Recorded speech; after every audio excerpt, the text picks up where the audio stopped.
અમદાવાદના કૃષ્ણનગર વિસ્તારમાં ગોગા મહારાજના મંદિરમાંથી ધોળા દિવસે લાખોની મત્તાની ચોરી, સીસીટીવી ફૂટેજને આધારે પોલીસ દ્વારા તપાસ શરૂ। અમદાવાદના કૃષ્ણનગર વિસ્તારમાં આવેલ સરદાર ચોક નજીક ગોગા મહારાજ મંદિરમાં ધોળે દિવસે ચોરીની ઘટના પ્રકાશમાં આવી છે। ગત 6 ડિસેમ્બરના રોજ સવારના સુમારે બનેલી આ ઘટનામાં તસ્કરોએ ભગવાનના ગર્ભગૃહને નિશાન બનાવી લાખોની મત્તાની ઉઠાંતરી કરી હતી। શહેરના ઉમિયાધામ સોસાયટીના ગેટ પાસે આવેલા મંદિરમાં ચાંદીની કિંમતી મૂર્તિઓ અને છત્તરની ચોરી થતા સ્થાનિક રહીશો અને ભક્તોમાં ભારે રોષની લાગણી ફેલાઈ છે। આ બનાવની પ્રાપ્ત વિગતો અનુસાર સોસાયટીના ચેરમેન અશોક કુમાર પટેલે નોંધાવેલી ફરિયાદ મુજબ મંદિરમાંથી અંદાજે ₹1 લાખની કિંમતની ભગવાનની 9 જેટલી ચાંદીની પ્રતિમાઓ અને ₹20,000ની કિંમતના 12 નંગ ચાંદીના છત્તરની ચોરી થઈ છે।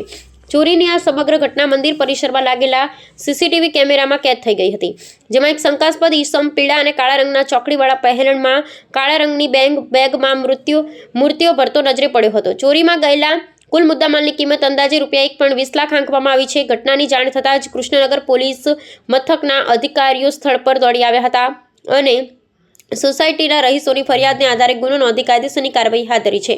પોલીસે સીસીટીવી ફૂટેજને આધારે શંકાસ્પદ વ્યક્તિની ઓળખ મેળવવા અને તેને ઝડપી પાડવા માટે તપાસના ચક્રો ગતિમાન કર્યા છે। ધોળે દિવસે ધાર્મિક સ્થળ પર થયેલી આ ચોરીને કારણે આસપાસના વિસ્તારમાં સુરક્ષા વ્યવસ્થા સામે પણ સવાલો ઊભા થયા છે।